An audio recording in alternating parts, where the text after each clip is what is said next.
एक दिन करतो इंसाफ ये तोरो का नहीं तो भगवान। एक दिन करतो इंसाफ ये तोरो का नहीं तो भगवान।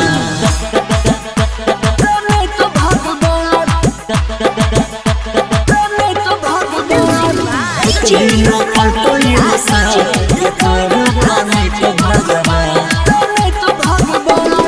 मीठी मीठी बात में हमरा फसल ही, मीठी मीठी बात में हमरा फसल ही। बन गल ही किया या न जान, बन गल ही किया या न जान।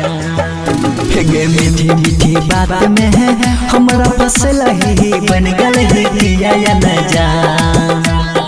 हमरा तो जिंदगी में जहर भर दिला ही, कर दल ही सोचल यादमा।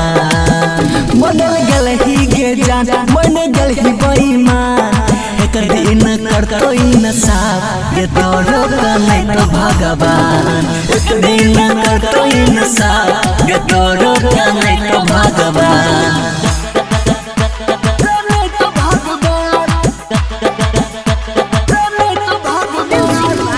दिन करतो इंसाफ ये तोरो का नहीं तो भगवान। गे अपना बना ही के दिल में बसाई के, अपना बना ही के दिल में बसाई के। करे छी अखिया से दूर, करे छी अखिया से दूर। गे अपना बना ही के दिल में बसाई के। करे छी अखिया से दूर। प्यारे अर्जुन से तोड़ के नाता कहै छी छियो मजबूर। मर के दिलबा में बांध करे छी तू गुमान। एक दिन करतो इंसाफ ये तोरो का नहीं तो भगवान। एक दिन करतो इंसाफ ये तोरो का नहीं तो भगवान। कोई कना बैठे गे काका नेले न जान,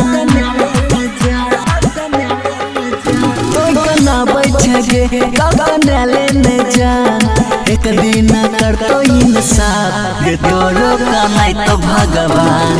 एक दिन करतो इंसाफ ये तोरो का नहीं तो भगवान। Shivali recording studio Khagaria.